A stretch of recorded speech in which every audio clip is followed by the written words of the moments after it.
Boa tarde a todos, bem-vindos à live do Fórum da Manhã. Boa tarde, Patrícia. Boa tarde, Liberto. Boa tarde. Então, Boa noite. Boa noite já, está começando a noite, 6h05. Estamos na segunda live do Fórum da Manhã. É um grande prazer estar aqui. Eu sou Newton Canito, roteirista e também cineasta. Fiz um filme que chama Utopia Brasil e começamos aqui o movimento Utopia Brasil. Então, agradecer ao Fórum da Manhã por me receber, por receber todos nós. Agradecer também a Patrícia De Luna, uma grande escritora, que eu sou muito fã, ela fez Saga de Bravo. Além disso, uma grande devota, tem um canal Histórias Secretas, que é um canal do YouTube que eu acompanho, assisto muito, recomendo, uma grande parceira nossa. Agradecer também a Heriberto Leão, grande ator, que a gente conhece ele também muito de novela, mas também sempre tem um caminho, eu acho muito bonito uma carreira que a pessoa consegue aproximar a carreira da sua trajetória espiritual. Então, no teatro, você sempre conseguiu fazer espetáculos que conseguiam conciliar. Foi a pessoa que mais interpretou Jesus que eu conheço, interpretou em várias situações. Jesus, que realmente é um dos grandes personagens dos sonhos de qualquer ator. Então, muita sincronicidade, as suas peças, o Jim Morrison, um grande espetáculo. Então, é tudo a ver com o assunto de hoje, que a gente sonhar as utopias, e tudo a ver com estar com o Fórum da Manhã. Eu vou fazer uma rápida apresentação aqui, de 5 minutos, mais ou menos, apresentando o fórum e o tema da mesa. Depois a gente vai passar um pequeno vídeo de 4 minutos, que é um exemplo desse filme, onde a gente mostra as profecias, e aí vamos passar para a Patrícia e para o Heriberto, tá? Então, só vou fazer uma apresentação do fórum, para todo mundo conhecer rapidamente. O fórum existe desde 2016, há 4 anos. Eu tive o prazer de estar nas 4 edições. Foi lá que conheci a Patrícia, inclusive. Conheci muitas pessoas maravilhosas. O fórum acontece em Tiradentes, muitos anos, aconteceu esses 4 anos em Tiradentes, e agora está começando a ser online. E o fórum é uma espécie de coletivo de pessoas, um tanque de pensamento, onde se encontram pessoas de várias áreas, gente de empreendedorismo, gente de caminhos espirituais, cientistas, artistas, sociólogos, grandes pensadores, né? A gente tem o Eduardo Janete, que esteve na outra mesa, sempre presente, o Domênico de Masi conosco. Então, é uma oportunidade, quem realmente pode ir, de conviver com o grande pensamento e de, como diz o nome da live, sonhar, construir um sonho coletivo. Então, nós temos esse grande esforço de construção de um sonho coletivo. Então, o Fórum tem esse trabalho, isso tem me inspirado muito, me inspirou muito. Esse filme que eu vou mostrar, inclusive, começou no Fórum. A gente começou no Fórum, a partir dali a gente inspirou e a gente faz ajuda ali na parte artística. Então, é um lugar maravilhoso e muito feliz de trazer o Fórum aqui, todo mundo para a internet, para as lives. É uma oportunidade única aí da gente conseguir irradiar esse conhecimento ainda mais. Então, agradecer a todos do Fórum, ao Ralph, Cristina, a todos os organizadores por essa oportunidade maravilhosa. Eu só vou falar rápido antes de começar o filme, por que Utopia? Afinal de contas, numa situação de crise, né? Por que a gente está com ter utopia, né? Aliás, justamente porque é do que tem crise, né? Acho que se não tivesse tanta crise, pode ser que nem precisasse tanto, né? Porque a utopia, o Galeano fala que você nunca chega, mas ela aponta o caminho, ela te faz caminhar, né? E não faz caminhar apenas você, indivíduo, sozinho. Ela permite que nós caminhemos juntos. É a utopia que permite que nós, enquanto povo, caminhem juntos. E realmente, você pegar qualquer grande feito da cultura, da civilização humana, veio de utopias. Isso desde a pirâmide do Egito até qualquer projeto de agricultura, qualquer filme, o Heriberto está falando de uma peça, qualquer grande obra que a gente faz, ela sempre tem uma utopia na obra que ela consegue mover as pessoas juntos. A utopia que faz a gente trabalhar juntos. Se a gente tiver a mesma utopia, a gente trabalha separado e a gente não seria essa espécie que conseguiu realizar tantas coisas e conseguiu evoluir tanto. A gente tem um pouco de medo de utopia, porque deu umas bobagens, que a utopia também pode ser usada para coisas horrorosas. Se uma utopia pode ser usada para o bem, ela pode ser usada para coisas muito tristes. Então, projetos totalitários também eram utópicos e criaram distopias. Então, nós temos que ter esse receio da utopia, mas, ao mesmo tempo, não tê-la é pior do que... Atenção, galera! Não tê-la é pior do que você ter alguma. Você tem que tentar. Nós temos que fazer esse esforço de tentar ter a utopia. Então, esse esforço que a gente faz de tentar, e nesse esforço a gente tem que construir as narrativas, e a gente, no momento de crise como esse, o Brasil vive uma espécie de dicotomia, polarização, e a utopia é o que pode realmente nos unir. E nesse esforço é muito importante voltar e pesquisar quem já sonhou. Então, essa busca da identidade é quem já sonhou com o Brasil. Quem já teve um sonho sobre o Brasil. Resgatar nossos antepassados que sonharam coisas grandiosas e maravilhosas. Descobrir essa essência nossa. A gente sempre fala, não, teve antepassado que era ruim e tal, mas também teve antepassados que fizeram coisas lindas, e fizeram coisas maravilhosas. Para a gente reconectar com o passado, para aí conseguir imaginar um futuro, e quando a gente imagina, a gente pode realizar. Então, eu vou passar um trechinho de um filme que é justamente buscando resgatar, são 4 minutos, como eu disse, resgatar algumas utopias brasileiras, algumas possibilidades de utopia brasileira, e aí depois o filme vai inspirar aí a Patrícia a complementar, nos ensinando um pouco sobre as utopias. Vocês querem complementar alguma coisa nessa fala inicial? Ou vamos para o filme? E filme? Se estiver aberto a perguntas, daqui a pouco já vamos estar abertos a perguntas, a gente vai fazer falas curtas para ter tempo de todos conversarem. Tá bom? Tá bom?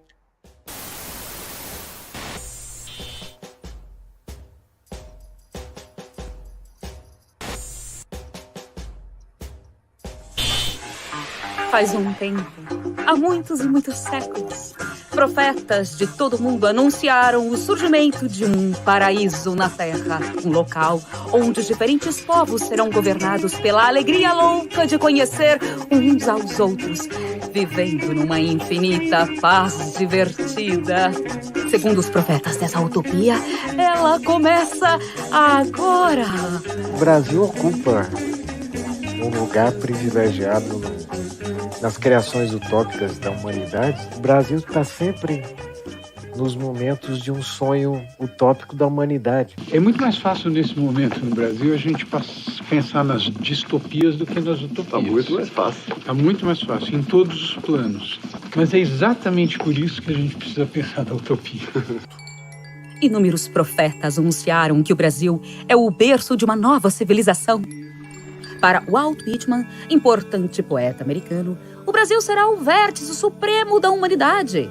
Para Tagore, prêmio Nobel da Índia, o Brasil será a nova capital espiritual do mundo. O intelectual alemão Stefan Zweig, fugindo da opressão nazista, vislumbrou no Brasil um mundo de paz e escreveu: Brasil, país do futuro. Mas entre todos os profetas, se destaca o padre jesuíta português Antônio Vieira, que enxergou no Brasil um local onde aconteceria o Quinto Império e escreveu uma história do futuro. Ah, bonito, muito lindo, Quinto Império, até gosto, sabe? Festa do Divino. Mas de onde é que vem essa profecia? A ideia do Quinto Império vem da interpretação do profeta Daniel sobre um sonho de Nabucodonosor, imperador da Babilônia. O papo é que o imenso ídolo com cabeça de ouro, peito de prata, abdômen de bronze, pernas de ferro e os pés de barro e ferro é destruído, dando origem a um novo mundo. As profecias substituem o espaço do sonho. No sonho que eu estabeleço, existe um desejo de associar o que eu quero com aquilo que eu estou profetizando. Qualquer política transformadora tem de ser, ao mesmo tempo, prática e profética. Foi assim que a equipe do filme começou a considerar a importância da profecia. Em momentos de crise profunda, tudo tem que ser reinventado. E nessas horas, os políticos não resolvem. É necessário a presença de profetas, criadores de novos mundos e novas consciências. É necessário os profetas que tenham a coragem de ser otimistas e resolvem as questões por transcendê-las. Nós precisamos achar os novos profetas, os cavaleiros templários, que ajudarão a finalmente criar a nação brasileira. Pronto, a gente está fazendo uma festa, vem aqui com a gente. Por favor. Normalmente vai merda. Cansado da mesmice e apatia dos movimentos de direita, esquerda, centro, em cima e embaixo, puxa e vai? Seus problemas acabaram. Venha ser canal da nova era que se aproxima. Participe do concurso intergaláctico de profetas tropicais e mostre você também a sua utopia. Profetizaram no Brasil, na Praça da Sé começaria o Quinto Império. E eu vim aqui hoje para começar a acabar com essa putaria. E foi assim que começou essa história. A partir desse dia, os profetas tropicalistas palhaços começaram a irradiar a utopia Brasil pelo mundo, utilizando apenas os poderes da arte, da alegria, do humor e do amor.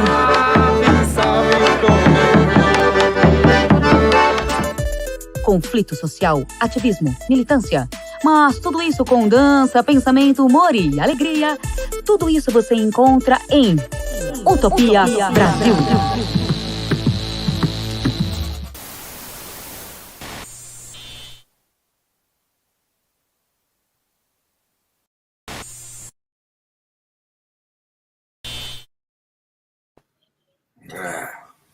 Olá, como vocês podem ver, é um promozinho do primeiro episódio do filme. Queria agradecer ao Cine Brasil TV, o canal que é nosso parceiro aí que financiou o projeto. E hoje faz 16 anos do Cine Brasil TV, acabei de receber uma mensagem dizendo, então dar os parabéns ao pessoal do Cine Brasil, agradecer, e já passar para a Patrícia, para aí a gente conversar um pouco sobre a utopia, a função da utopia, quais são as utopias que podem nos mover, quais são, na história do Brasil, o que pode aí resgatar a nossa identidade, para a gente voltar a ter uma identidade clara e feliz. Por favor, Patrícia. Então, olá, estão me ouvindo? Quando eu conheci o Newton, ele me faz pensar numa frase que é assim, sonho que se sonha junto é realidade. E quando eu comecei a pesquisar sobre Quinto Império e milenarismo, sebastianismo, eu comecei a pesquisar para escrever um romance histórico. Só que eu comecei a ver que essa matéria era uma matéria real, totalmente desconhecida no Brasil. E eu me sentia como se eu fosse a única pessoa que soubesse que isso existia. E eu comecei a me perguntar por que isso não é divulgado, por que a gente não aprende isso, por que isso não é matéria de vestibular? Porque não é uma questão de revisionismo histórico, ela é uma questão histórica pouco divulgada, né? E eu vou citar aqui o que eu acho de mais interessante dessa pesquisa, que é uma pesquisa muito grande, né? Uma coisa que o historiador Delimot levanta, que é a necessidade de se estudar as influências espirituais por trás da história. Então, ele diz que é impossível entender a história de Portugal do século XV até o século XVII e entender a descoberta do Brasil sem entender o milenarismo, que era uma corrente espiritual que ela dominou a Europa por 2 séculos, né?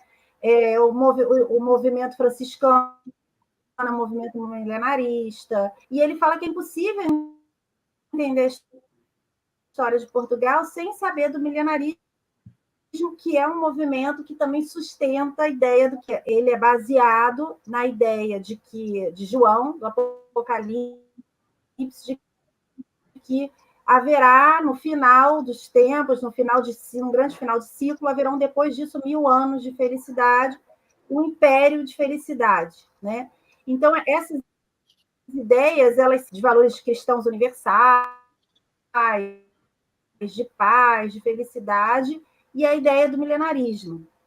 Então, eram ideias que eram muito sustentadas pela coroa portuguesa, principalmente por causa dos cavaleiros templários, né? Portugal tinha 2 dívidas com os templários. A primeira é que os árabes ajudaram a fundação. E depois que, quando os templários são expulsos da Europa inteira, Dom Dinis recebe eles e transforma eles na Ordem de Cristo, né? E, de repente, da noite para o dia, Portugal recebe uma frota enorme de navios e começa a plantar os pinheirais de Leira.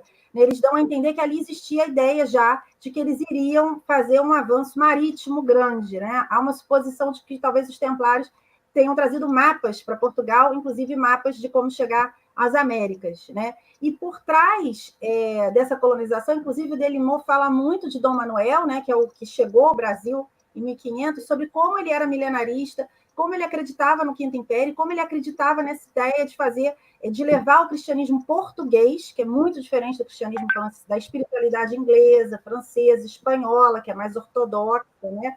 De levar esse cristianismo português ao mundo, né?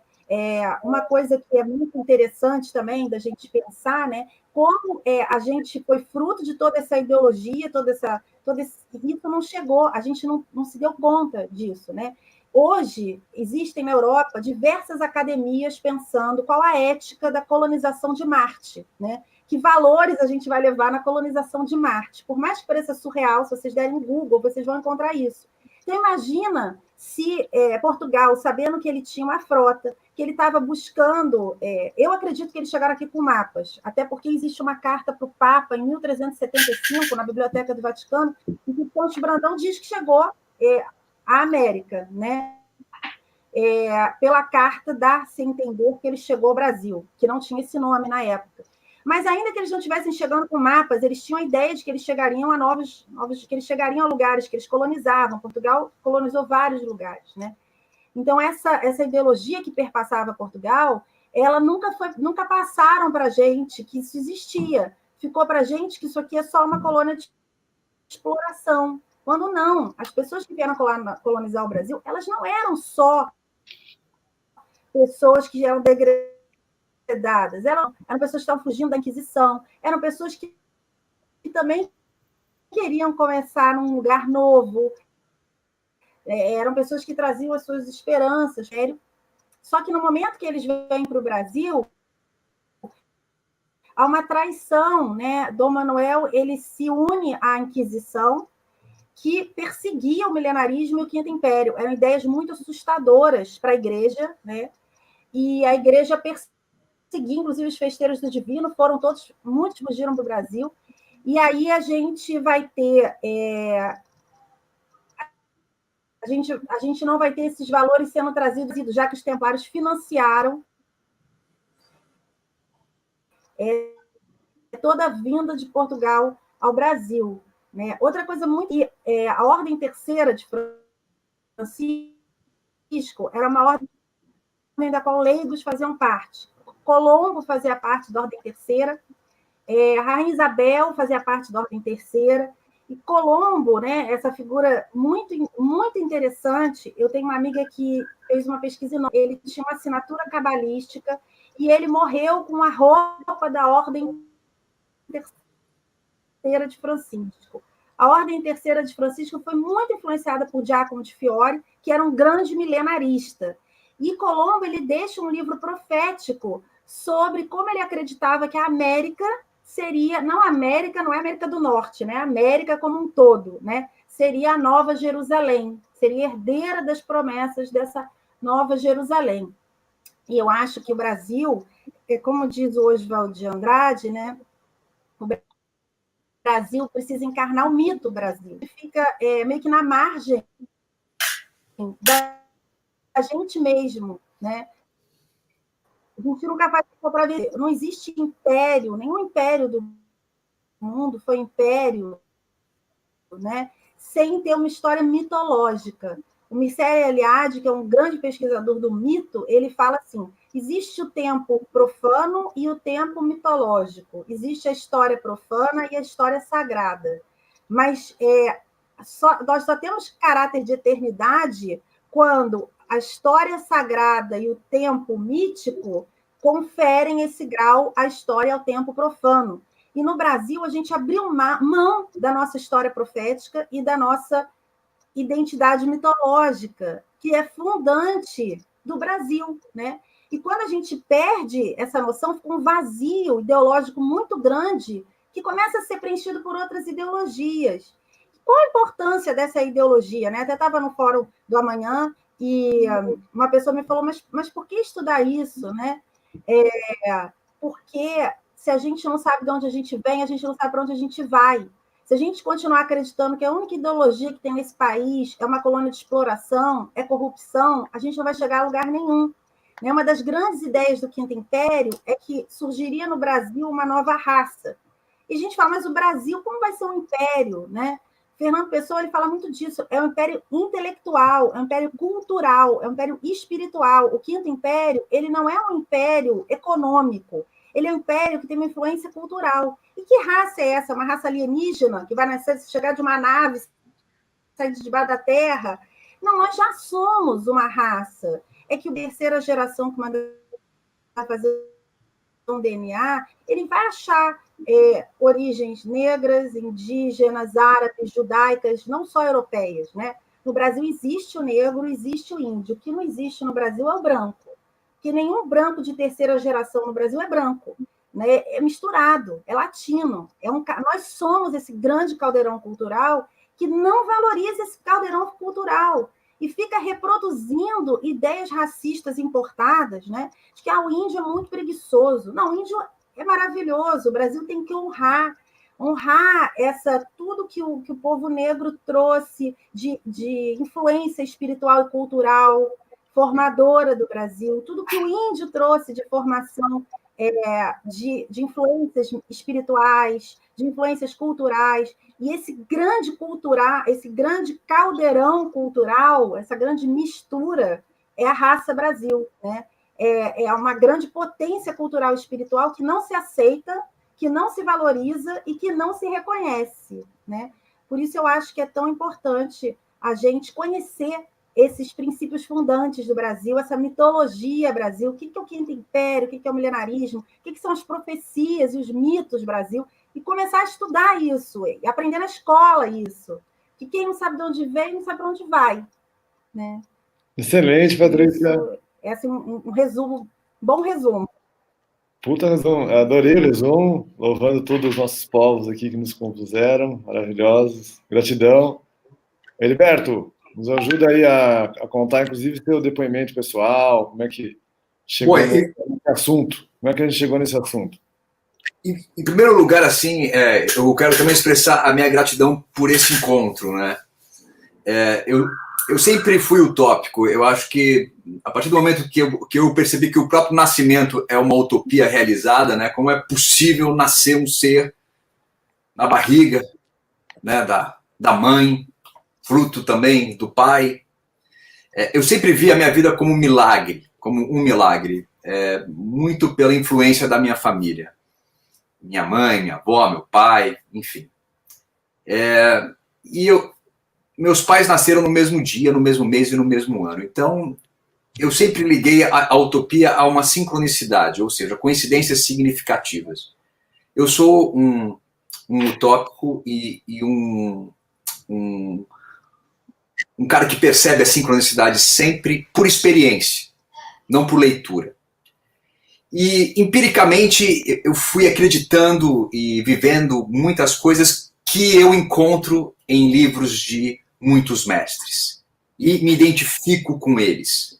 E esses mestres, eles têm uma espécie de gênio poético, como diz o poeta inglês William Blake, que é um desses mestres, que eles se conectam e que o seu leitor, o seu público, se for conectado a esse mesmo gênio poético, vai ter uma compreensão muito grande do espírito daquela obra. E eu me apaixono pelo sebastianismo brasileiro. Eu realmente acredito que o Brasil vai ser o farol do mundo, que o Brasil tem a potencialidade de ser um império cultural e espiritual. E eu estou aqui por um simples motivo, por mais uma sincronicidade. Eu e Newton nos conhecemos recentemente e alguém mandou alguma coisa sobre Quinto Império, sobre profecias, e a gente estabeleceu uma grande sintonia. E por isso que eu estou aqui. A primeira utopia da nossa vida, eu acho, que, como diz o Galeano, que bem o Newton frisou, é o caminhar em direção ao horizonte maravilhoso que você quer atingir, mas você sabe que você não vai atingir. Mas a utopia não é aquele horizonte, é o caminhar. Essa caminhada, ela vai se revelando à nossa frente por aquilo que a gente atrai. E na carreira de um ator, talvez isso seja um pouco mais perceptível, porque você vive personagens que pertencem a que são determinados arquétipos, você vive mitos também, no caso, por exemplo, de Jesus Cristo, que o Newton também citou no início aqui do nosso encontro, que eu fiz muitas vezes Jesus Cristo, e eu consigo, de alguma forma, estabelecer uma linha muito crível de coincidências significativas me levando em direção a esse horizonte, mesmo sabendo que talvez eu não chegue nesse horizonte. Mas o caminhar é o que importa. Cada personagem, cada obra que você abraça, que você dá sua vida por ela, e você vivencia aquele arquétipo dentro de você, você traz o mito para si. Cada obra sua, ela é uma prova absoluta de que você está na caminhada em direção a isso. E é lógico que isso tem a ver com escolhas, né, com o que você poderia chamar de acaso. Mas através desse acaso você faz uma alquimia e você desenvolve uma percepção para cada um desses trabalhos que vai te ligar ao outro trabalho. Então você acaba colocando pedra sobre pedra, à frente de pedra, nessa sua trilha, nessa sua caminhada. E o meu primeiro trabalho, por exemplo, eu me ajoelhei um dia na minha casa, como um cavaleiro. Eu tinha meus 22 anos, olhei para o céu e falei, eu quero servir a essa utopia da Nova Jerusalém. A minha família, ela é muito cristã. A minha avó, eu posso dizer que ela era uma grande cristã primitiva, ela era uma rebelde em Cristo, e ela sempre disse que eu viveria a fase final, né, do livro de João, o último, né, do Apocalipse. E eu sempre acreditei nisso, né? E eu falei, eu quero servir a isso que a minha avó diz que um dia vai acontecer e que eu vou viver isso. Enfim, de uma forma bem simplista. No dia seguinte, um amigo meu, filho do Humberto Magnani, Beto Magnani, me chama para eu fazer um teste na Associação do Senhor Jesus, uma produtora católica, em Valinhos, interior de São Paulo. E eu fui acompanhando esse meu amigo, nem estava escalado para teste nem nada. Aliás, eu nem estava morando em São Paulo, eu tinha acabado de voltar de onde eu estava morando. E eu fiz o teste, eu pedi para fazer o teste, e o diretor Lucas Bueno falou, é você. E esse personagem foi Antônio de Pádua, Antônio de Lisboa, Santo Antônio, né? O segundo da ordem franciscana, e que já foi citado aqui pela Patrícia também, que aliás foi uma explanação maravilhosa, me identifico muito.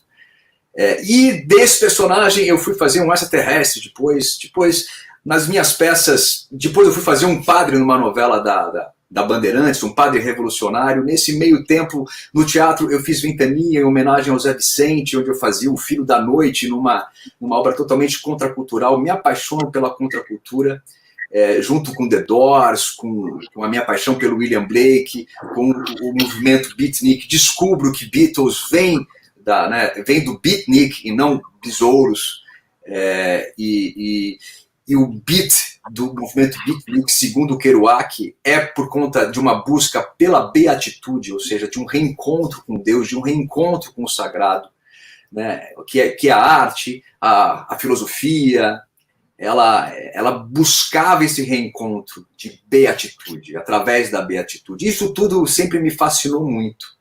E assim foi durante muito tempo e continua sendo.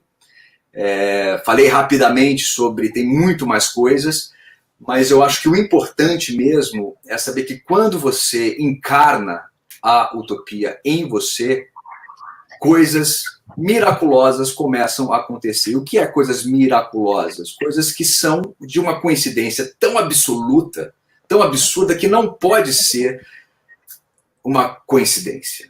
Tem que ser alguma outra coisa. Como dizia Jung, uma coincidência, quando ela é significativa, você tem a opção de ou deixá-la de lado como uma coincidência que não é tão significativa assim, então vai ser apenas uma coincidência, ou você a transforma em sincronicidade. E essa sincronicidade tem um poder racional sobre a sua fé. Ou seja, a sua mente compreende racionalmente a sua fé. Compreende dentro do limite da razão, óbvio que a fé ela é inatingível racionalmente, mas você atinge uma compreensão que te faz ficar com mais fé ainda.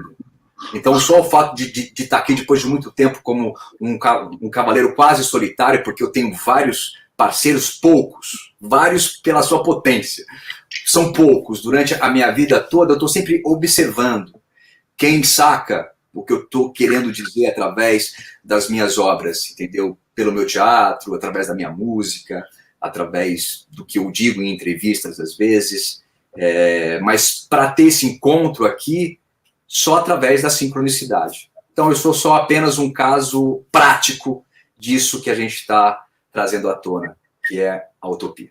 Que lindo! E eu queria também destacar aqui que ambos, assim, vocês dois também reforçam bastante a minha fé no Brasil. Eu também, desde que há uns 4 anos comecei a entrar nessa onda, eu entrei muito depois, acho que estavam antes já, eu entrei só uns 4 anos, quando comecei esse filme. E começou a acontecer muitas sincronicidades também, muitas coisas assim, a ponto de coisas que eu... próximas, a gente fala pequenos milagres, né? Eu diria que sincronicidades são pequenos milagres, encontros inusitados, coisas muito interessantes, que me dão bastante esperança. Mas é claro que a imagem que me vem um pouco é que se a gente não recuperar a nossa identidade, a gente está meio como se fosse uma pessoa com dupla personalidade. E se a gente imaginar o Brasil como um país, né, como o Brasil como uma pessoa, é uma pessoa muito polarizada, ela está muito contrastante, né? Está brigando muito, como se o braço esquerdo brigasse com o direito, e não consegue fazer um caminho só e cai. Então, a recuperação da identidade realmente é para redescobrir esse sentido. E agora, o que vocês acham que a gente sabe mais ou menos qual que é a utopia brasileira? Falamos aqui, tem a ver com diversidade, tem a ver com amor, tem a ver com a capacidade de perdoar, que chama o Império do Perdão, o Quinto Império, e tem a ver com irradiar isso tudo através da arte. Então, nós somos um país que tem um destino de irradiar isso através da arte. Mas vocês acham que tem alguma coisa, o que tem atrapalhado a gente, fora esse falta de conhecimento? Qual que seriam os antagonistas, se a gente fosse imaginar a nossa identidade nacional? Porque as nações são identidades, né? Como a gente sabe, o Steno Benedito Anderson, as nações são comunidades imaginadas. Então nós temos um caminho, mas quem que vocês acham, de nós mesmos, que lados nossos a gente precisa transmutar e que lados nós temos que valorizar? Então vamos aí, se quiserem fazer alguma reflexão sobre isso, alguém arrisca? Bom, Eu quero... Quem vai? Por favor, Patrícia, depois eu vou. Eu quero falar uma coisa. Eu quero falar primeiro que eu adorei sua avó rebelde em Cristo, eu também sou rebelde em Cristo, eu adorei essa definição. Achei o máximo. E que o Evangelho de João é o mais místico, e os templários, eles eram considerados os cavaleiros do quinto evangelho, que é o Evangelho de João. Porque para ser templário, você tinha que rezar com a mão no quinto evangelho, né? E eu acho que existe... Eu estou falando isso porque também tem uma sincronicidade disso com o que o Newton perguntou, né? Porque eu acho que a gente está vivendo esse grande final de ciclo, né? E a grande proposta dos templários, né? Inclusive o símbolo dos templários eram 2 cavaleiros sobre o mesmo cavalo. Apocalipse, que são testemunhas no Apocalipse, né? De que a grande filosofia templária é de que eles chegariam até esse grande final de ciclo para dar esse testemunho desses valores cristãos universais e de construir esse novo império de espiritualidade, né? E eu acho que hoje eu acho que o grande problema é que as nações todas fazem isso de forma bem prática. E a única coisa que a gente faz de forma prática aqui é projeto político, né? Eu tenho o meu projeto, cada um tem o seu projeto de poder, cada um tem o seu projeto de enriquecimento e ninguém tem um projeto de nação, né? E se você vê os Estados Unidos, por exemplo, você na escola, você estuda o Bill of Rights, você decora ações da nação, todo mundo sabe de cor, está até na nota de $1 ali, você tem a simbologia, né? Fundada após a Revolução Francesa, né? Você tem a liberdade, a igualdade, a fraternidade. Aquilo é o princípio norteador de nação. Aqui não. Isso não, a utopia ela só é encarnada quando ela sai do plano das ideias e vem para o plano da matéria. Eu acho que a gente tem que ter um projeto de nação prático mesmo, realista. Isso tem que fazer parte do projeto Brasil, que eu acho que a gente não tem um projeto Brasil. A gente tem cada um aí brigando pelo seu projeto de poder, mas não por um projeto de educação, de nação. Então, acho que quem briga por isso tem que brigar para que isso vire matéria de estudo, né? A gente tem que conhecer isso como a gente conhece lá a história de que os degredados chegaram aqui, colonizaram o Brasil, e o que mais? Isso faz parte da história, né? Excelente. Quer responder, Adriano? Perfeito, Patrícia. Por isso, a importância, né, e a responsabilidade, né, dos artistas brasileiros, né, da arte brasileira. Essa estética brasileira, do Brasil profundo, ela é uma estética sebastianista por natureza, né? Nós somos um povo que realmente espera, sempre esperou que alguma coisa ia acontecer aqui, que alguém viria, que alguma coisa. E quando eu li uma poesia do Ferreira Goulart, linda, uma poesia infanto-juvenil, em que, eu vou resumir muito, é uma pequena fábula poética, que Dom Sebastião seria um touro escondido, né, nas dunas dos Lençóis Maranhenses, e aí é sempre essa busca, o touro vai aparecer, não vai aparecer, busca o touro, e aí nascem várias, enfim, manifestações culturais e folclóricas por conta desse touro, desse boi. E no final, resumindo, o touro é o povo brasileiro. O povo é a consciência do povo brasileiro. Então, quando essa consciência despertar, nós veremos, nós seremos, todos nós, Dom Sebastião e a Nova Jerusalém, o Quinto Império e todos os mitos desse farol que somos nós brasileiros, né? Você até no início me deu vontade de citar aquele livro do Darcy Ribeiro, né? Mestiço que é bom. Eu acho lindo esse título, né? O brasileiro como essa raça mestiça, linda, potente, enfim, linda. Essa estética, ela existe e ela já foi criada por grandes gênios, grandes mestres. Como a gente vai subir nos ombros desses mestres? Né? De Suassuna, de Guimarães Rosa, de Ferreira Goulart, de Caetano na música índio, né? O índio descerá de uma estrela colorida e brilhante, é uma música sebastianista. A gente tem várias obras sebastianistas, sem precisar falar, sou sebastianista. Elas estão ali. Mas no momento que nós vivemos, eu penso que a grande dificuldade, Milton, porque eu estou falando de arte, é o ego. Porque, como a Patrícia também falou, as outras nações só pensam em si. Bom, o Brasil vai ser esse farol do mundo se a gente pensar em todo mundo, não só no Brasil, mas no mundo inteiro. E nós já somos, quer aceitemos ou não, nós somos o celeiro do mundo. Nós temos água, nós temos proteína, nós temos a mesma língua falada por 200 milhões. E tem uma coisa muito interessante, que tem a ver com a língua portuguesa, né? Que naquele filme A Chegada, tem uma tradutora que vai traduzir as palavras dos seres extraterrestres que estão escrevendo, estão fazendo sons, etc, etc.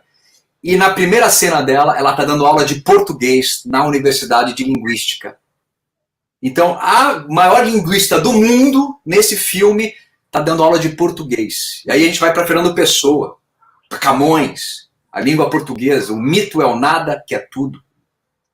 Então, Pessoa, sebastianista, totalmente ligado às questões espirituais e proféticas. Então, como resgatar isso no ego? Não dá.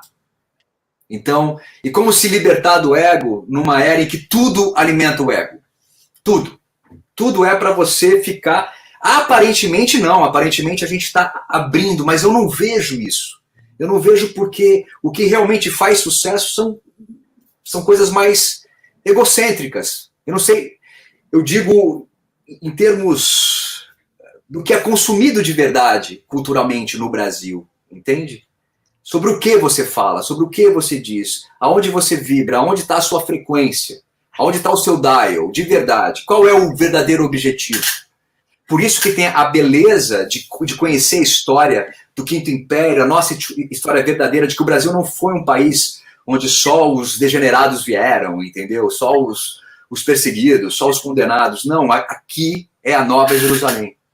E quando eu fiz Cristo em Nova Jerusalém, que foi construída pedra por pedra pelo Plínio Pacheco e toda a sua egrégora, ele construiu aquilo sabendo da importância mítica daquele lugar chamado Nova Jerusalém, uma cópia proporcional da verdadeira Jerusalém, da original. E se você, como ator, você vive um Cristo em Nova Jerusalém, conhecendo a história, lendo a história do Plínio Pacheco, por que aquilo foi construído, como funciona aquilo, e você, ao entrar em cena no terceiro sinal, a lua cheia está nascendo, porque é Sexta-feira Santa, e tem que ser naquele momento, porque tem uma conjunção astrológica e astronômica, você fala, é real. Você fala não, você sente que é real. Você se transforma em Cristo. E durante 2h30 você vive Cristo e você tem insights. E dentre todos os meus insights, a certeza de que a gente é o farol do mundo sempre esteve no meu Cristo de Nova Jerusalém nos 2 anos que eu estive lá. E no palco, ou numa canção, numa música, ou numa fala de um personagem, você sente a presença do Espírito Santo, do que você quiser chamar, dessa força, dessa energia, dessa criação que vem através de um amor que você tem pelo público, pelas pessoas, porque você quer dividir, você não quer só para si mesmo, entendeu? Então eu acho que uma das chaves é essa abertura.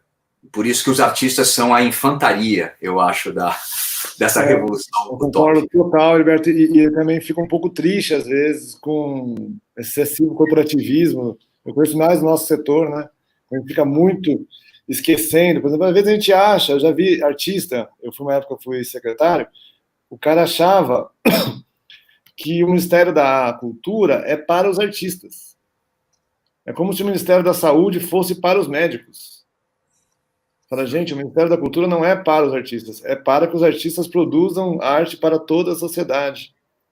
A gente acabou realmente, uma das coisas que a gente tem lutado é essa coisa das bolhas, que a gente virou todo um monte de bolhas, né? Cada vez mais bolhas. E realmente, se a gente não sair das bolhas, a gente não vai conseguir essa vibração aí. Tem umas perguntas aqui muito boas, tem uma sobre empresa, que eu quero fazer daqui a pouco, para vocês já irem pensando, do Sérgio Mindli, mas eu queria antes lembrar que na mesa anterior teve um debate muito interessante que a Fernanda Torres trouxe para nós, sobre como que as igrejas têm conseguido educar as pessoas até melhor do que as escolas. Então, ela estava despertando aqui na turma do fórum, na galera que tem pensado no Brasil, essa atenção, inclusive, para as igrejas evangélicas, pentecostais, neopentecostais, a gente criar esse canal de diálogo, que é uma outra bolha, que não está tanto na bolha que nós participamos. E, realmente, quando eu comecei a fazer Utopia, eu também estava com dificuldade, a gente fez uma entrevista com o Antônio Risério, maravilhoso, e o Risério tem uma visão do Brasil que eu acho linda, assim, mas ele falava sempre que a questão é o evangélico, que está crescendo muito, e o evangélico seria a anti-utopia brasileira, no sentido que eles têm a visão mais de religiões americanas, antidiversidade, essas questões todas que a gente critica, às vezes, o evangélico. Aí eu fui perguntar para o Domênico de Masi essa questão, que é outro guru nosso, e ele respondeu uma coisa maravilhosa. Ele falou assim, simples, ele falou assim, não tem problema, vocês brasileiros, o Domênico nunca acredita que o brasileiro realmente é o farol do mundo, o berço da nova civilização, e ele falou, vocês brasileiros vão antropofagizar os evangélicos. Ou seja, na verdade, não vão antropofagizar, e eles vão antropofagizar a gente, né? Porque a gente sabe que a antropofagia é de mão dupla. A gente vai sincretizar também com os evangélicos. E, na verdade, já estamos sincretizando. Né? Eu tenho essa percepção que, na verdade, já está surgindo uma nova síntese que tem que dialogar com as religiões cristãs que a gente, às vezes, não quer dialogar. E como é que vocês acham esse diálogo? Se vocês acham que essa questão dessas religiões seria, continuou na mesa da quinta passada, alguma possibilidade de ser oposição à Utopia Brasil, ou se não, a gente vai conseguir criar algo juntos, todos nós juntos no país, e fazer esse sincretismo e fazer esse país realmente irradiar. Patrícia, você é boa nisso. Quer responder? Ou não? Ou quer que seja um comentário? Pode ser um comentário também. Eu sou católica e eu faço... Não, eu tenho comentário. Posso falar? Pode. Posso falar? Eu posso falar? Está ouvindo? Eu estou ouvindo. Então, eu sou católica, eu sou muito católica, eu faço parte da Ordem Naciana, e eu acho que o cristianismo no Brasil ele é único. Uma vez eu conversei com uma freira chilena, ela falou assim para mim, já viajei a América toda como missionária. Eu nunca vi um cristianismo igual ao cristianismo do Brasil. Eu falei para ela, mas por quê? Ela falou, porque no mundo inteiro Deus está aqui. A gente aqui, Deus aqui. Vocês falam com Deus de igual para igual. As pessoas vêm conversar comigo assim, estou com um problema, Deus resolve para mim essa parada, essa situação, não vai dar mais, assim não vai rolar. Ela falou assim, é como se Deus fosse o melhor amigo, estivesse aqui sentado do lado de vocês. Eu nunca vi isso. Eu muito com a igreja... Eu acho que hoje tem muito diálogo entre as igrejas, né? Eu que sou de igreja católica, acho que hoje existe diálogo entre as igrejas. E eu acho que, assim como a Igreja Católica foi totalmente antropofagizada, né, vai chegar um momento que isso que você falou, eles vão perceber que a gente tem uma cultura, que é essa raça Brasil, né, e dessa cultura faz parte o índio e o negro, e não é uma questão de... Não existe no Brasil levar Deus goela abaixo. Só existe essa troca, que é o sínodo da Amazônia, né? Que existe aprender junto. Assim, eu assisti na minha vida, a maior manifestação de fé que eu vi na minha vida foi um amigo meu documentarista, me mandou um vídeo. Eu nunca vi fé igual na minha vida, já mostrei para vários padres. Você conhece algum cristão assim? Não, só os índios. Eu nunca vi um cristão tão cristão quanto os índios americanos sendo atacados nos sulks, a terra deles foi invadida, eles foram para o Rio, e os americanos, os policiais, jogando arma de lacrimejante neles, arma de borracha, e eles gritando, vocês são nossos irmãos, e nós vamos mandar amor para vocês. Vocês são nossos irmãos, e o ódio não vai vencer. Nós amamos vocês. Falei, gente, que coisa mais cristã! E eles nem acreditam em Cristo. E eu acho que no Brasil, vai chegar uma hora que eles vão entender que eles fazem parte da nossa cultura e nós somos a pátria do Evangelho do jeito que nós somos, com a cultura e a religião negra, com a cultura e a religião indígena, com os judeus, com os árabes. E essa cultura, não importa a sua religião, ela é maior que qualquer religião, né? E eu vou contar uma coisa muito interessante que existe no Brasil, que é uma expressão idiomática. Uma amiga minha, pesquisadora de judaísmo, me contou a origem da expressão vou deixar um gole para o santo. A minha vida inteira eu achei que vou deixar um gole para o santo era uma expressão espírita, que tinha virado uma expressão popular. Mas não, existiam muitos cristãos novos que tinham como chama, fazendas, e eles, naquela época, existia no século XVI, XVII, o hábito de deixar um gole para Elias, porque o profeta Elias voltará. Então, antes de beber qualquer coisa, eles tinham que jogar um gole no chão e falar um gole para Elias. E os negros, vendo aquilo, disseram, aí, eles dão um gole para o santo. E virou uma expressão, aí, vamos dar um gole para o santo. Ih, jogou gole para o santo. Então, até hoje, quando cai alguma bebida no chão, a gente fala, olha aí, deu um gole para o santo. Isso é uma expressão judaica. Então, a cultura brasileira, eu acho que a gente tem que dar a mão. O evangelho perpassa tudo e todos, e a cultura é maior do que qualquer religião. E eu acho que a gente tem que dar todo mundo a mão e se entender nisso, né? É importante dizer que eu amo demais o povo brasileiro, gente. Eu acho o povo brasileiro muito divertido. Eu acho importante registrar que essa coisa de metamorfose ambulante, né? De todo mundo conhecer. Eu acho que até os evangélicos, é duro falar, mas eles são um pouco espíritas, no sentido que eles reconhecem que existem espíritos, ao contrário de outros que ficam negando. Então, um puritano clássico não faz exorcismo desse sentido toda hora, né? Então, tem um diálogo aqui que já é sincrético. Acho que a gente falta mesmo alguma conexão para esse diálogo acontecer, e acho que essa conexão é via o Espírito Santo mesmo. Heriberto, quer complementar? Sim. A gente não pode falar os evangélicos como uma coisa só, né? A minha avó era evangélica, rebelde. Rebelde, e tinham vários evangélicos rebeldes como ela. É que virou... evangélico viria, né, do evangelho, que são as boas novas, ou seja, são o quê? Os portadores, né, ou receptores das boas novas, né? Então, eu penso que a partir do momento em que você crê, tá, enquanto religião, num livro sagrado, que tem o livro do Apocalipse, tem as profecias, e você tem a Nova Jerusalém, você tem o reino de Deus vindo na Terra, você tem um ponto mítico de união e não de separação. Como trazer esse mito final, esse resultado final, que é o reino de Deus na Terra, para que todos entendam que é só através do amor. E que tudo que é fora do amor não pode estar conectado a essa jornada desse mito cristão, né? Que vai acontecer. Porque todas as profecias aconteceram, continuam e vão acontecer. E eu penso que é muito importante a gente levar, por exemplo, essa história que a Patrícia contou, eu não conhecia. E isso muda completamente. Muda. Toda vez que eu ouvir essa expressão, essa brincadeira, eu já vou me lembrar de onde vem. Então, conhecer a sua história verdadeira é essencial. Então, como levar para as pessoas, levar para os brasileiros quem nós realmente somos? Que povo predestinado é esse? Quando vivemos em tempos em que tudo parece que é feito para nos fazer pensar que a gente não é isso. Que a gente, ao contrário, diz que não tem jeito. Não.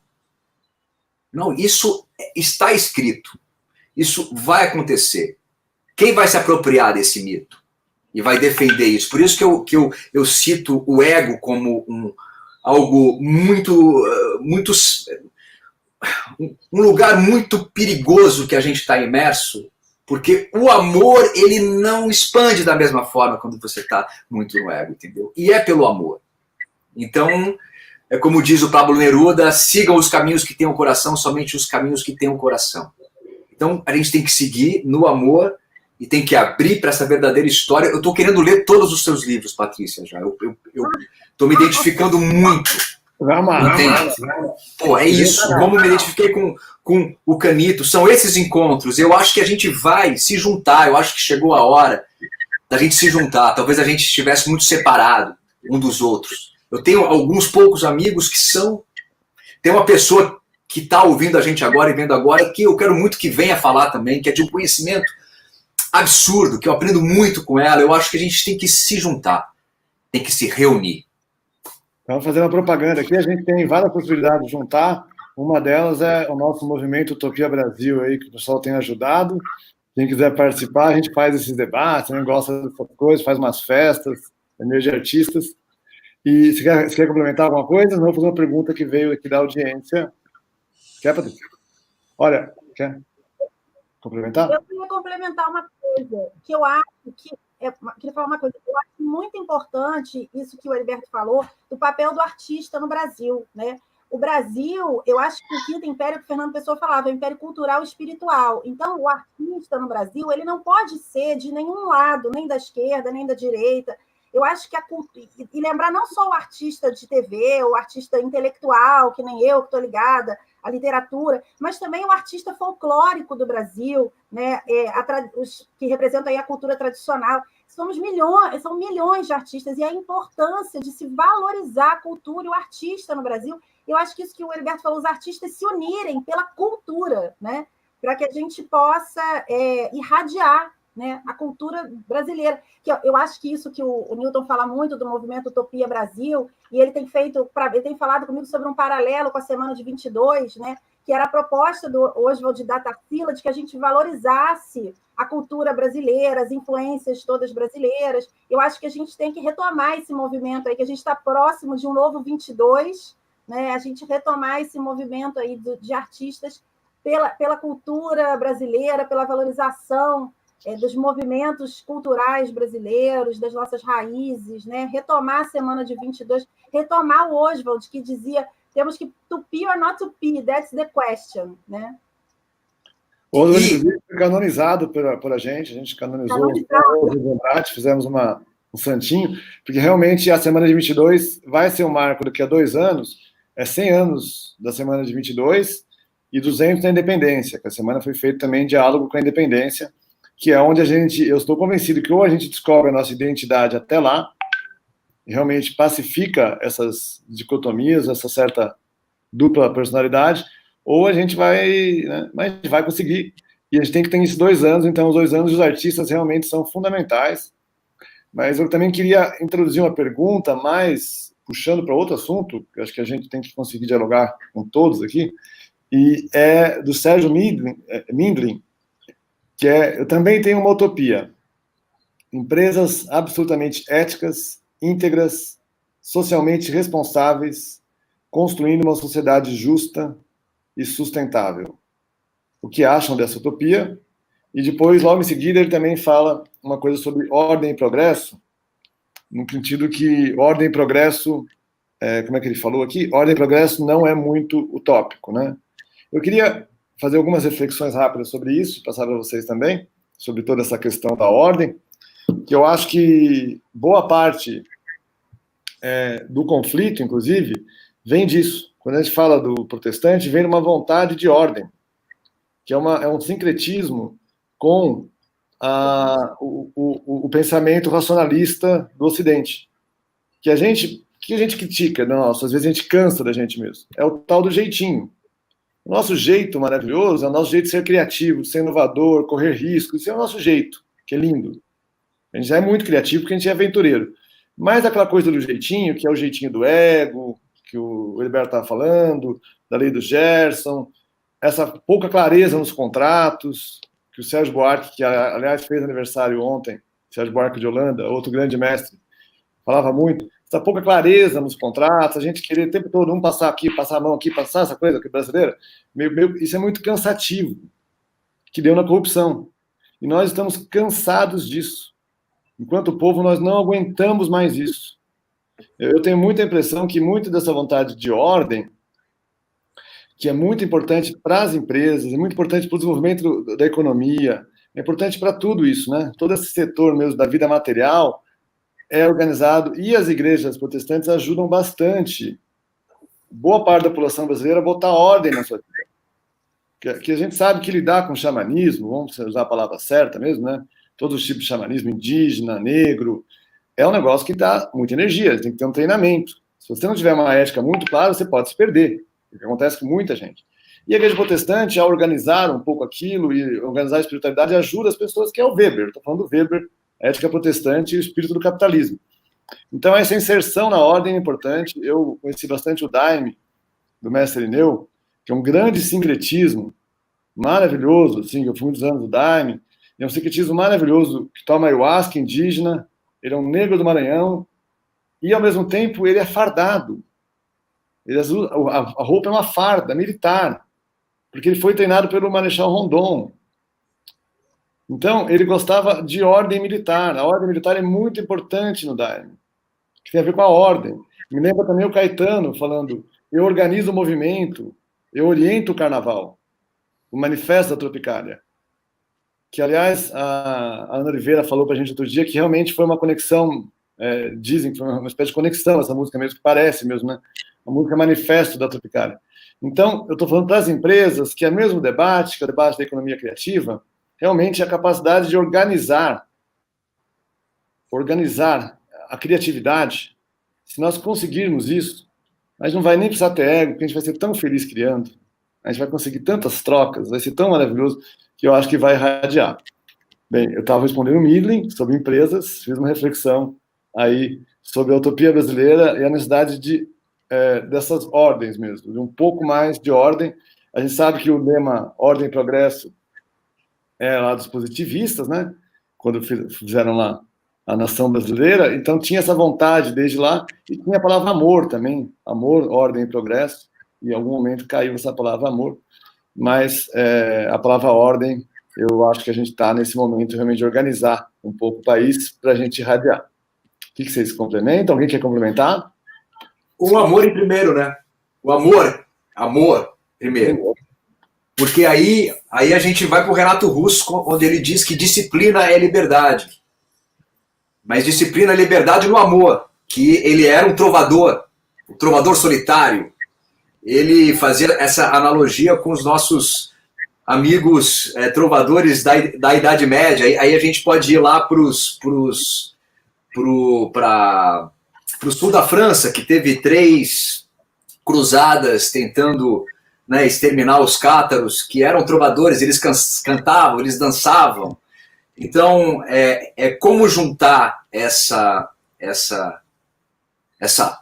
ordem com amor, com progresso, com empatia. Como fazer isso? Né? Por isso que é o Brasil, na minha opinião. Porque o Brasil, eu vejo também de uma forma, Newton, assim, que a maioria das pessoas que eu conheço é muito honesta. O brasileiro, ele tem um coração muito grande. Ele ama muito. A maioria é muito amorosa e honesta.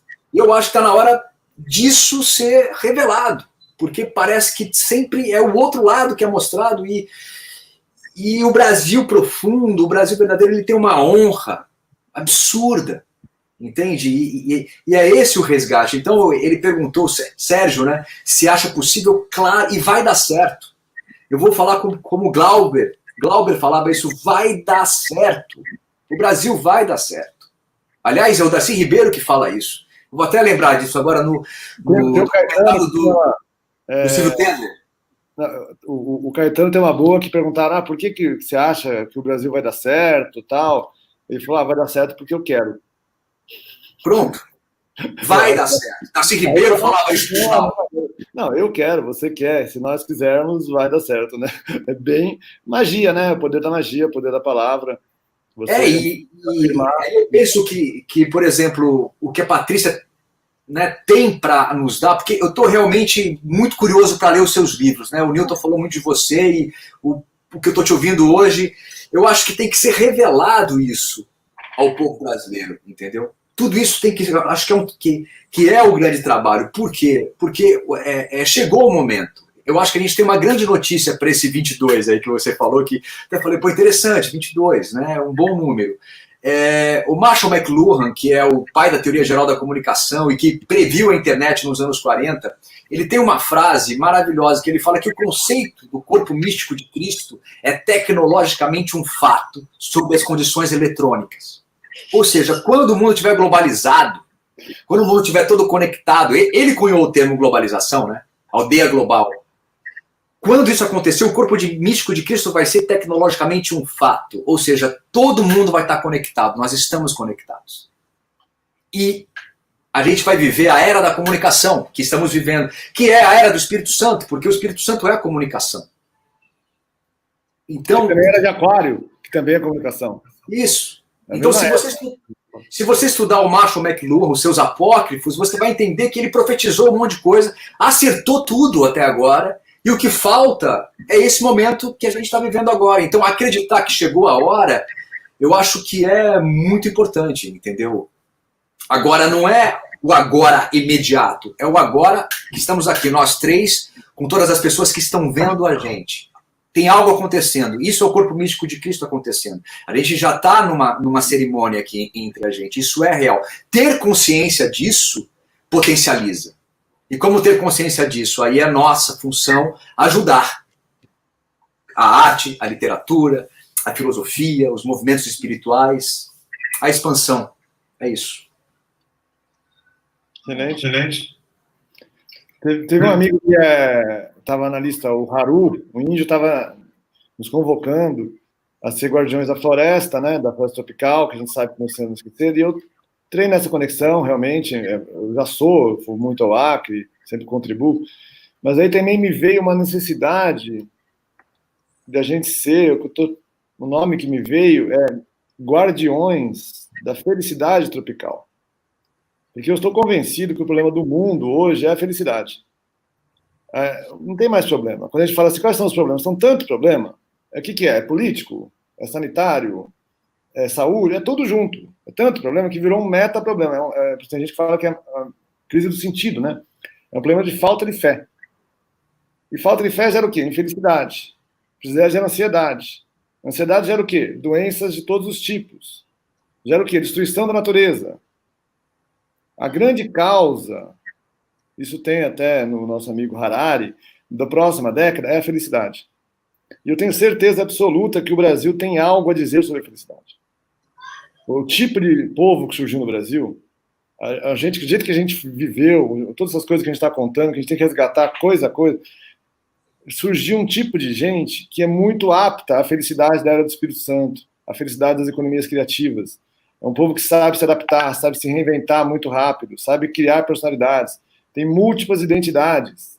É um povo que é todo médium, gosta de mediunidade, então tem muita personalidade, né? Tudo isso é economia criativa, tudo isso é muito adequado ao mundo e tem um novo tipo de felicidade. E eu acho que, por incrível que pareça, um ativismo possível é o ativismo de ser feliz. Um ativismo muito difícil numa situação dessa. É quase...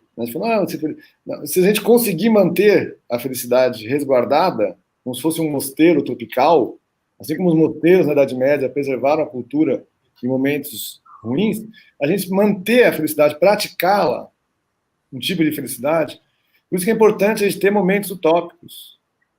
A gente não pode ficar só falando, a gente tem que conseguir trazer para a matéria, momentos que sejam, momentos onde já vive a utopia, já acontece. E a gente consegue isso. Todos nós conseguimos, às vezes, uma família, às vezes, uma festa, a gente já consegue. A gente tem que trazer isso para a consciência e trazer como prática, inclusive, espiritual, material, para que a gente mantenha essa vibração e guarde essa felicidade para que daqui a pouco ele irradie de novo. Nesse momento de ataques, de dificuldade, está difícil, mas daqui a pouco ele irradia de novo. Mas uma coisa importante, posso falar uma coisa importante? Posso falar uma coisa, Milton? Pode, claro. Então, eu quero juntar isso que você falou, né, dessa nossa utopia da felicidade tropical, de tal, uma pergunta aqui que o Ricardo Carvalho fez, que ele fala assim, como que um país que descobriu 70 milhões de invisíveis, miseráveis e famélicos pode ser o país do império, né? Qual será a utopia dessas pessoas? Então, a gente está vivendo esse momento que eu acho que é um grande fim de circo, um grande fim desse circuito aí histórico, né? Um grande fim de ciclo, né? Esse momento da revelação. E esse momento, né, nos manuscritos do Mar Morto, eles chamam de a luta dos filhos da luz com os filhos de Belial. Belial, na Bíblia, é o demônio, é a vileza, os filhos da vileza. São os filhos da luz contra os filhos da vileza, né? Então, a gente vive nesse palco em que a gente vê, né, o Newton falando aqui, poxa, vamos ser guardiões da felicidade, e a gente vê os filhos de Belial lutando para que 70 milhões de pessoas continuem passando fome, né? E aí, o que acontece? O Quinto Império, né, quando a gente fala o Brasil tem potencial, porque o Brasil é um país rico, é um país que tem muita terra, que país no mundo que plantando tudo dá, que tem a quantidade de terra que o Brasil tem. Então, o Brasil tem tudo para ser esse império de igualdade social. Mas existe uma luta dos filhos da luz com os filhos de Belial, né? Eu creio que a luz sempre vem sumar as trevas e que vai chegar uma hora, mas que a gente tem que ser, assim, o mal, para mim, é a ausência do bem. Eu acho que quem acredita nesse império de igualdade, né, e no grande teatro da festa do divino, que representa esse Quinto Império, né, quem não conhece, Dom Dinis, que era o rei de Portugal, ele era um dramaturgo, e ele cria um teatro, que é uma festa folclórica, que é a festa do Divino Espírito Santo. E que o rei seria um menino que segura o mundo na mão, representando Jesus menino, e isso deu origem à estátua, à imagem do menino Jesus de Praga, inclusive, né?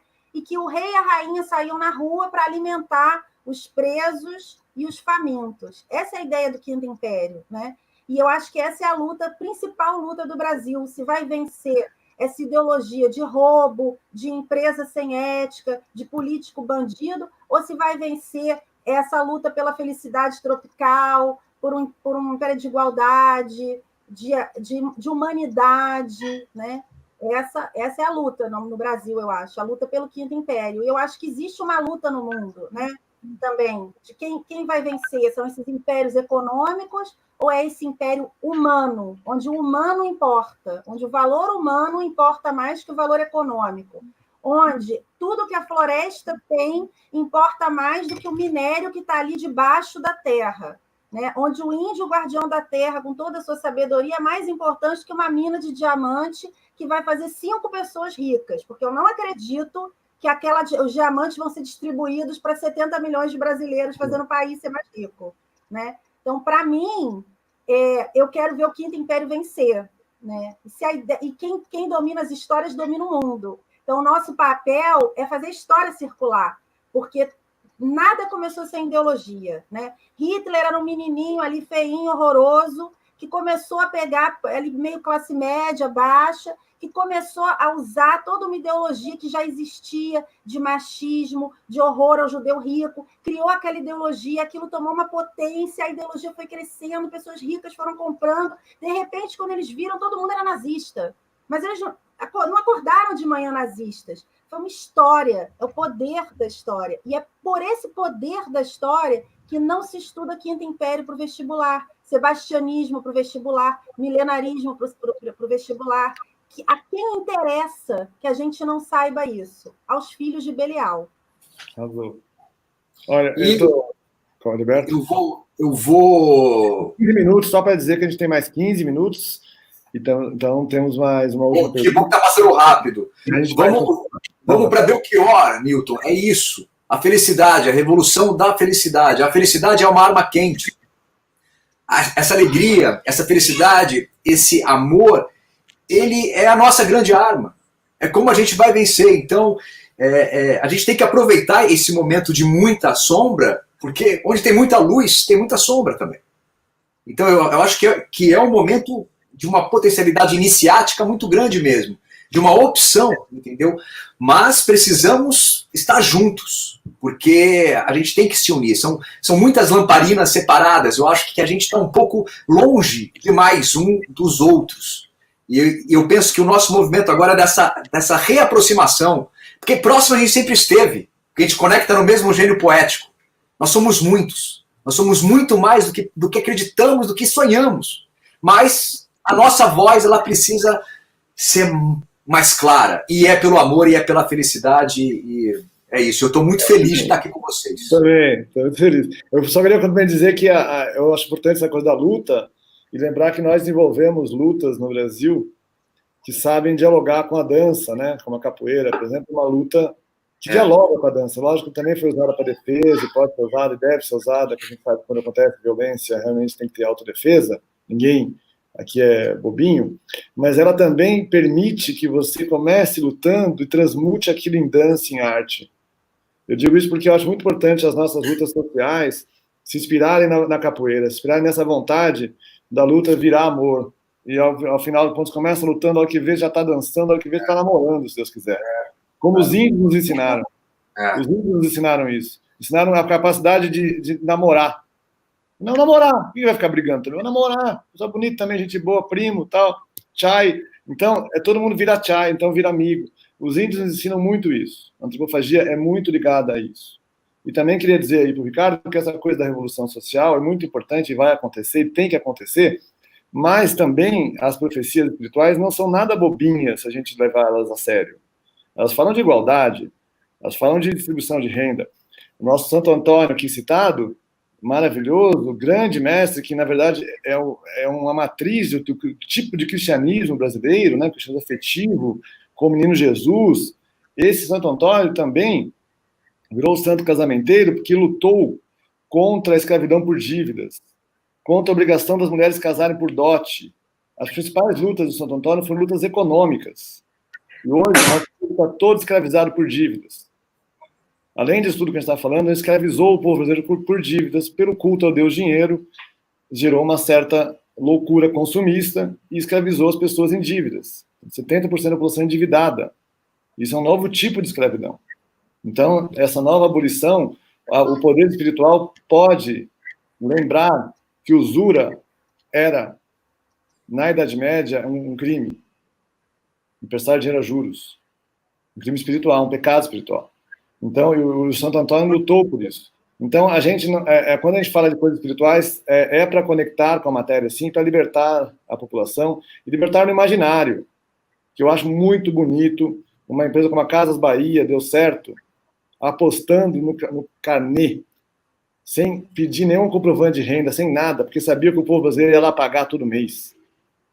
Então, o povo brasileiro é muito honesto e tem a capacidade disso. Então, a gente é só valorizar esse povo e parar de explorar. Então, e as conexões espirituais nos ensinam isso também e podem realmente transformar o mundo. Eu já disse tudo, não tenho mais perguntas, queria só passar para vocês dois, complementar também, gratidão total, gente. Estamos juntos e quem mais quiser estiver junto, estamos abertos. Patrícia, quer complementar? Uma palavras finais? Não, acho que já falei tudo. Falou tudo, Heriberto? O Heriberto também falou, né, Heriberto? Mas eu vou falar de novo no amor. É o amor é a única revolução verdadeira. Gosto muito dessa frase. E o amor é capaz de absolutamente tudo. E Jesus, o nosso mestre, Patrícia, nosso mestre Newton, mestre de todos, ele veio trazer o amor, ele veio falar, olha, o amor tem poder. O amor é muito poderoso, acredita nele. Então, vamos acreditar porque é real. E a gente vai se juntar muito mais, é só o início. Muito obrigado por esse encontro, Newton, Patrícia. Obrigado, pessoal do Fórum da Manhã, que abriu aqui esse espaço para nós. Fórum da Manhã. Continua amanhã, a semana que vem, tem uma nova live sobre ativismo social, maravilhosa, com o Bruno Capão, Roger Copley, acho que é Cadê, né, o Cadu da Favelinha, que são ativistas sociais de várias regiões aí do Brasil, que vão aqui compartilhar conosco, inclusive esse debate mais social, que também é fundamental, todos eles se complementam. Sim. Então, de novo, agradecer a todos, agradecer a todo mundo que tem ajudado também lá no Movimento Utopia Brasil, e, é claro, especial ao pessoal do Fórum da Manhã. E é isso aí, galera. Boa noite. Posso passar um recado? Pode, recado. É que hoje, no canal Histórias Secretas, tem um vídeo explicando a relação entre milenarismo, Quinto Império e Apocalipse. Nossa! Opa! No canal Histórias Secretas, no YouTube. Já tá lá. Tá no ar. Tá. Já tá no ar. Opa, não vi esse ainda, não. Tá no ar. Gente, o canal é muito bom. Então, assistam também. Gratidão. Valeu, gente. Obrigada.